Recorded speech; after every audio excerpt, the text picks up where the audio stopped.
김혜지 성도입니다. 레위기 13장입니다.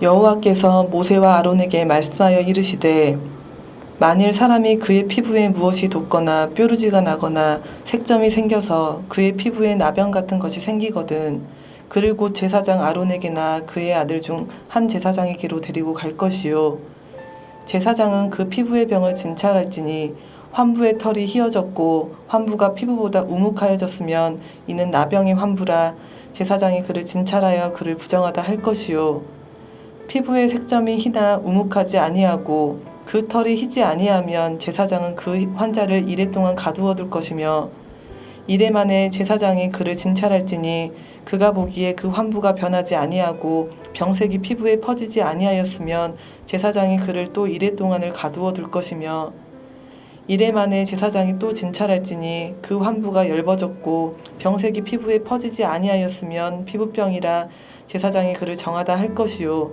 그의 옷을 빨 것이라 그리하면 정하리라.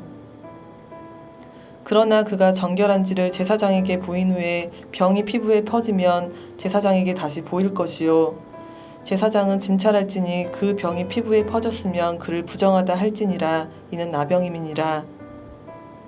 사람에게 나병이 들었거는 그를 제사장에게로 데려갈 것이요 제사장은 진찰할지니 피부에 흰 점이 돋고 털이 휘어지고 거기 생살이 생겼으면 이는 그의 피부에 오랜 나병이라 제사장이 부정하다 할 것이요 그가 이미 부정하였은즉 가두어 두지는 않을 것이며 제사장이 보기에 나병이 그 피부에 크게 발생하였으되 그 환자의 머리부터 발끝까지 퍼졌으면 그가 진찰할 것이요 나병이 과연 그의 전신에 퍼졌으면 그 환자를 정하다 할지니 다 휘어진 자인즉 정하거니와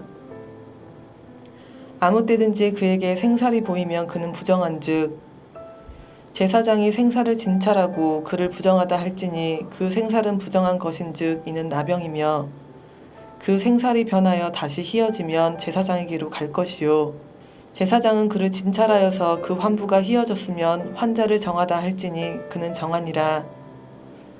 피부에 종기가 생겼다가 나았고 그 종처에 흰 점이 돋거나 희고 불그스름한 색점이 생겼으면 제사장에게 보일 것이요 그는 진찰하여 피부보다 얕고 그 털이 희면 그를 부정하다 할지니 이는 종기로 된 나병의 환부임이니라. 그러나 제사장이 진찰하여 거기 흰 털이 없고 피부보다 얕지 아니하고 빛이 엷으면 제사장은 그를 이레 동안 가두어 둘 것이며 그 병이 크게 피부에 퍼졌으면 제사장은 그를 부정하다 할지니 이는 환부임이니라. 그러나 그 색점이 여전하고 퍼지지 아니하였으면 이는 종기 흔적이니 제사장은 그를 정하다 할지니라. 피부가 불에 데었는데 그 된 곳에 불그스름하고 희거나 순전히 흰 색점이 생기면 제사장은 진찰할지니 그 색점의 털이 희고 그 자리가 피부보다 우묵하면 이는 화상에서 생긴 나병인즉 제사장이 그를 부정하다 할 것은 나병의 환부가 됨이니라. 그러나 제사장이 보기에 그 색점에 흰 털이 없으며 그 자리가 피부보다 얕지 아니하고 빛이 엷으면 그는 그를 이레 동안 가두어 둘 것이며 이레 만에 제사장이 그를 진찰할지니 만일 병이 크게 피부에 퍼졌으면 그가 그를 부정하다 할 것은 나병의 환부임이니라. 만일 색점이 여전하여 피부에 퍼지지 아니하고 빛이 엷으면 화상으로 부은 것이니 제사장이 그를 정하다 할 것은 이는 화상의 흔적임이니라. 남자나 여자의 머리에나 수염에 환부가 있으면 제사장은 진찰할지니 환부가 피부보다 우묵하고 그 자리에 누르스름하고 가는 털이 있으면 그가 그를 부정하다 할 것은 이는 오민이라. 머리에나 수염에 발생한 나병임이니라. 만일 제사장이 보기에 그 옴의 환부가 피부보다 우묵하지 아니하고 그 자리에 검은 털이 없으면 제사장은 그 옴 환자를 이레 동안 가두어 둘 것이며 이레 만에 제사장은 그 환부를 진찰할지니 그 옴이 퍼지지 아니하고 그 자리에 누르스름한 털이 없고 피부보다 우묵하지 아니하면 그는 모발을 밀되 환부는 밀지 말 것이요 제사장은 옴 환자를 또 이레 동안 가두어 둘 것이며 이레 만에 제사장은 그 옴을 또 진찰할지니 그 옴이 피부에 퍼지지 아니하고 피부보다 우묵하지 아니하면 그는 그를 정하다 할 것이요 그는 자기의 옷을 빨아서 정하게 되려니와 깨끗한 후에라도 옴이 크게 피부에 퍼지면 제사장은 그를 진찰할지니 과연 옴이 피부에 퍼졌으면 누른 털을 찾을 것 없이 그는 부정하니라. 그러나 제사장이 보기에 옴이 여전하고 그 자리에 검은 털이 났으면 그 옴은 다 나았고 그 사람은 정하니 제사장은 그를 정하다 할지니라. 남자나 여자 피부에 색점 곧 흰색점이 있으면 제사장은 진찰할지니 그 피부의 색점이 부유스름하면 이는 피부에 발생한 어루럭이라 그는 정하니라. 누구든지 그 머리털이 빠지면 그는 대머리니 정하고 앞머리가 빠져도 그는 이마 대머리니 정하니라. 그러나 대머리나 이마 대머리에 희고 불그스름한 색점이 있으면 이는 나병이 대머리에나 이마 대머리에 발생함이라. 제사장은 그를 진찰할지니 그 대머리에나 이마 대머리에 돋은 색점이 희고 불그스름하여 피부에 발생한 나병과 같으면 이는 나병 환자라 부정하니 제사장이 그를 확실히 부정하다고 할 것은 그 환부가 그 머리에 있음이니라. 나병 환자는 옷을 찢고 머리를 풀며 윗입술을 가리고 외치기를 부정하다 부정하다 할 것이요 병 있는 날 동안은 늘 부정할 것이라. 그가 부정한즉 혼자 살되 진영 밖에서 살지니라. 만일 의복에 나병 색점이 발생하여 털옷에나 베옷에나 배나 털의 날에나 씨에나 혹 가죽에나 가죽으로 만든 모든 것에 있으되 그 의복에나 가죽에나 그 날에나 씨에나 가죽으로 만든 모든 것에 병색이 푸르거나 붉으면 이는 나병의 색점이라 제사장에게 보일 것이요 제사장은 그 색점을 진찰하고 그것을 이래 동안 간직하였다가 이래 만에 그 색점을 살필지니 그 색점이 그 의복은 아래나 씨에나 가죽에나 가죽으로 만든 것에 퍼졌으면 이는 악성 나병이라 그것이 부정함으로 그는 그 색점 있는 의복이나 털이나 배은 알이나 씨나 모든 가죽으로 만든 것을 불사를지니 이는 악성 나병인즉 그것을 불사를지니라. 그러나 제사장이 보기에 그 색점이 그 의복은 아래나 씨에나 모든 가죽으로 만든 것에 퍼지지 아니하였으면 제사장은 명령하여 그 색점 있는 것을 빨게 하고 또 이래 동안 간직하였다가 그 빤 곳을 볼지니 그 색점의 빛이 변하지 아니하고 그 색점이 퍼지지 아니하였으면 부정하니 너는 그것을 불사르라. 이는 거죽에 있든지 속에 있든지 악성 나병이니라. 빤 후에 제사장이 보기에 그 색점이 엷으면 그 의복에서나 가죽에서나 그 날에서나 씨에서나 그 색점을 찢어버릴 것이요 그 의복의 날에나 씨에나 가죽으로 만든 모든 것의 색점이 여전히 보이면 재발하는 것이니 너는 그 색점 있는 것을 불사를지니라. 내가 빤 의복의 날에나 씨에나 가죽으로 만든 모든 것에 그 색점이 벗겨졌으면 그것을 다시 빨아야 정하리라. 이는 털옷에나 베옷에나 그 날에나 씨에나 가죽으로 만든 모든 것에 발생한 나병 색점에 정하고 부정한 것을 진단하는 규례니라. 하늘에 계신 우리 아버지여, 이름이 거룩히 여김을 받으시오며 나라가 임하옵시며 뜻이 하늘에서 이룬 것 같이 땅에서도 이루어지이다. 오늘날 우리에게 일용할 양식을 주옵시고 우리가 우리에게 죄 지은 자를 사하여 준 것 같이 우리 죄를 사하여 주옵시고 우리를 시험에 들게 하지 마옵시고 다만 악에서 구하옵소서. 대개 나라와 권세와 영광이 아버지께 영원히 있사옵나이다. 아멘.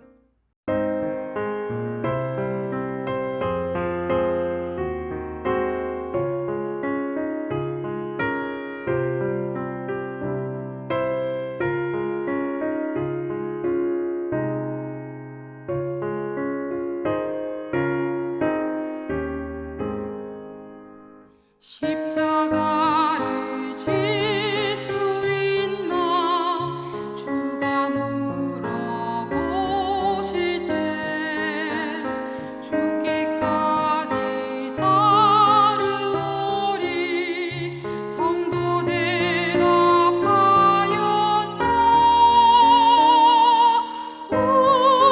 우리의 심령 주의 것이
오늘 함께 오신 하나님의 말씀은 구약성경 시편 69편 19절부터 36절까지 말씀입니다. 구약 850쪽에 있습니다. 제가 69편 29절부터 34절까지만 봉독해 드리겠습니다. 오직 나는 가난하고 슬프오니 하나님이여 주의 구원으로 나를 높이소서. 내가 노래로 하나님의 이름을 찬송하며 감사함으로 하나님을 위대하시다 하리니 이것이 소 곧 뿔과 굽이 있는 황소를 드림보다 여호와를 더욱 기쁘시게 함이 될 것이니라. 공고한 자가 이를 보고 기뻐하나니 하나님을 찾는 너희들아 너희 마음을 소생하게 할지어다. 여호와는 궁핍한 자의 소리를 들으시며 자기로 말미암아 갇힌 자를 멸시하지 아니하시나니 천지가 그를 찬송할 것이요 바다와 그 중에 모든 생물도 그리 할지로다. 아멘. 샬롬. 오늘도 주님의 은혜가 풍성한 하루 되시기를 축원합니다. 사랑하는 성도 여러분, 아이는 자라면서 세상을 배워갑니다. 여기에는 자기 뜻과 다른 이들이 많다는 것과 선한 의도가 늘 좋은 결과로 이어지지 않음을 알아가는 것이 포함됩니다. 주님을 따르는 삶도 이와 마찬가지입니다. 살다 보면 점점 주님을 반대하는 세상의 모습을 더 많이 우리는 경험하게 됩니다. 오늘 본문의 다윗도 그런 경험을 하게 됩니다. 그렇다면 이러한 때에 우리는 어떻게 해야 되고 어떻게 대응을 해야 할까요? 첫째, 모든 것을 아시는 하나님의 도우심을 구해야 합니다. 오늘 본문 19절과 20절 말씀을 보십시오. 지금 다윗은 본문에서도 고백하고 있듯이 그를 회방하고 모욕하는 무리들로 인해서 극심한 고난을 당하고 있습니다. 그리고 그러한 상황 속에서 그는 사람들로부터 이해와 긍휼과 위로를 받기 원했습니다. 그러나 그를 진정으로 이해해주고 위로해주고 긍휼히 여기는 사람은 단 한 사람도 없었습니다. 오히려 다윗은 그동안 동고동락했던 요압과 같은 신하는 물론이고 자기의 가족들로부터도 버림을 받았습니다. 그리고 이러한 것은 그로 하여금 큰 좌절감과 절망을 느끼게 하였습니다. 그러나 다윗은 그 상황 속에서 좌절하거나 실망하지 않았습니다. 왜 그런지 아십니까?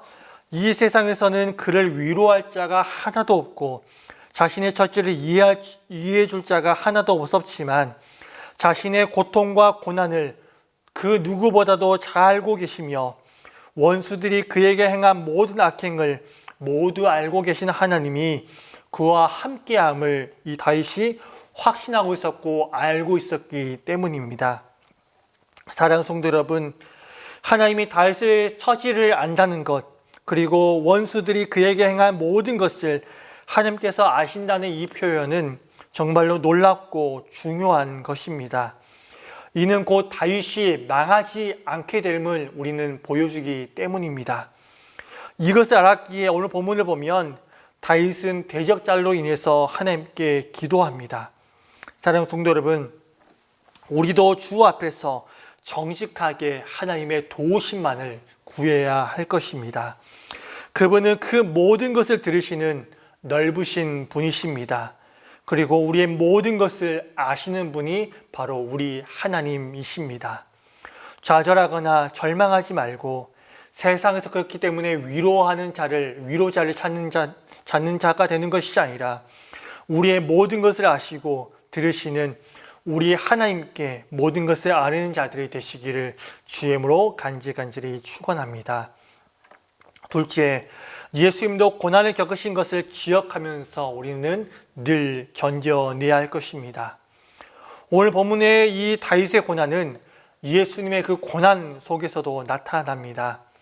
십자가는 궁극적으로는 사람들 대신 하나님의 저주를 당한 것이지만 그 고난으로 인해서 죄사함과 새 생명의 길이 열렸습니다.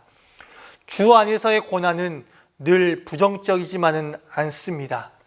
삶의 과정을 다 할 수 없지만 예수의 고난과 결과를 우리는 기억하면서 늘 견뎌야 할 것입니다. 셋째, 공의로운 주님의 판결을 기다려야 합니다. 그리고 그것을 할 때 오늘 본문의 시인처럼 공의로운 주님의 이 간섭을 찬양할 수 있습니다. 사랑하는 성도 여러분, 본문 30절의 말씀을 보십시오. 이 모습은요, 이전 29절까지의 그 삶에서 보여준 그의 모습과는 전혀 다른 모습입니다. 실로 그는 29절까지 보면 애달픈 호소와 탄원을 하고 있습니다. 그런데 30절 이후부터 보시면 그가 하나님을 찬양하며 감사하는 기쁨의 노래, 기쁨의 찬양을 하고 있는 것을 볼 수 있습니다. 이러한 그의 변화는 다윗이 가지고 있었던 문제가 해결되거나 문제 해결의 실마리가 풀려가고 있었기 때문이 아니었습니다. 그의 형편과 처지, 환경은 이전과 달라진 것이 없었습니다. 그는 여전히 원수들의 핍박 가운데 있었고 원수들의 그 위협 가운데 있었습니다. 그럼에도 불구하고 그가 이전의 태도에서 돌변해서 이처럼 하나님을 찬양할 수 있었던 것은 하나님께서는 공의로우시며 자신의 기도를 늘 들으시고 반드시 응답해 주실 것이라고 하는 이 분명한 확신과 소망을 가지고 있었기 때문입니다. 사랑하는 성도 여러분, 다윗이 일생 동안 걸어갔던 길을 한번 생각해 보시기 바랍니다. 다윗의 생애는 한마디로 고난의 연속이었고 고난의 생애였습니다. 그는 왕이 되기 전에는 사울의 핍박으로 인해서 도망다니는 도망자 신세였습니다. 그리고 왕이 된 이후에는 수많은 대적들로 인해서 그리고 그의 말년에는 아들들로 인한 이러한 난으로 인해서 고난의 삶을 살았습니다. 그럼에도 불구하고 그는 실족하지 않았습니다. 넘어지지 않았습니다. 좌절하지 않았습니다. 왜 그렇게 했습니까? 고난을 통해서 주를 더 깊이 알게 되고 더 감사할 수 있었기 때문입니다. 하나님의 선하고 정의로운 판결을 기대하며 그렇기 때문에 우리는 늘 기다려야 합니다.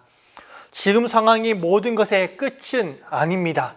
지금 어떻게 보면 달라진 것이 없어 보이고 또한 이전과 동일한 삶을 살고 있는 것처럼 보이지만 지금 이 상황이 끝이 아닌 것을 우리는 분명하게 기억해야 합니다. 주님이 웃게 하실 그때를 소망하고 그분 앞에서 살아가는 것을 우리는 놓치지 말아야 할 것입니다. 말씀을 정리합니다. 많은 사람들이 찬양과 감사를 우리가 현재 받아 누리고 있는 축복과 은혜에 대한 반응으로 생각하는 경우들이 많습니다. 그러나 오히려 진정한 찬양과 감사는 믿음과 소망의 근거에서 드리는 것입니다. 비록 현실이 어렵고 고난이 닥치고 고통이 찾아온다라고 하여도 감사하는 것, 찬양하는 것, 그것이 진정한 찬양과 감사이며 하나님은 그런 자에게 구원의 손길을 베푸십니다. 바랄 수 없는 중에서도 감사하며 찬양하는 사랑하는 모든 성도님 되시기를 주의 이름으로 간절히 축원합니다. 사랑하는 성도 여러분, 삶은 쉽지 않습니다. 삶 어렵습니다. 특히 주님을 따르는 걸음은 더 어렵습니다. 그러나 그 걸음이 참 생명의 그런 걸음이고 참 생명의 과정이기에 의미가 있습니다. 주님을 따르는 걸음걸음 힘들고 어려운 길이지만 고난의 길을 걸어가신 주님을 기억하고 모든 것을 아시는 하나님께 날마다 기도함으로 견디면서 승리하시는 우리 모든 성도 되시기를 주의 이름으로 간절히 축원합니다. 기도하겠습니다. 사랑 원약 풍성하신 하나님 아버지, 오늘 말씀처럼 주님을 반대한 이 세상 속에서 모든 것을 아시는 하나님의 도우심만을 구하는 자들이 다 되게 하여 주시옵소서. 어떤 고난과 역경이 찾아와도 좌절하거나 절망하지 않고 공의로우신 하나님의 그 판결만을 기다리며 늘 삶 속에서 감사하는 인생, 찬양한 인생 살게 하여 주시옵소서. 예수님의 이름으로 기도드립니다. 아멘.